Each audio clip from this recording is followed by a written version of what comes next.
Weak stories. So one day in the dead of night, me and my mates were sitting round a fire deep in the heart of the Amazon rainforest.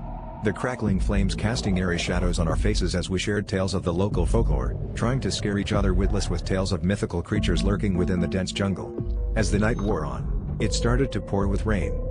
Torrents of water fell from the sky and it wasn't long before we were drenched through, our laughter becoming manic and frantic as we struggled to keep the fire going. The smoke stung our eyes and the wind howled, trying to snuff out our meager source of warmth. Just when I was starting to think that my teeth would soon be chattering in hypothermia, I heard a strange sound, the soft scraping of leaves somewhere close by but just out of sight. My friends laughed it off, claiming it was probably some nocturnal creature, maybe even one of those crazy giant Amazonian cockroaches. But as they settled back down, the noises grew louder and more persistent. The hairs on the back of my neck stood up straight and I knew in my gut that we weren't alone. Suddenly, from the depths of the darkness, a figure stepped into the light cast by the fire. It was a massive beast, at least twice my size, with fur the color of midnight and eyes glowing like hot coals in the night.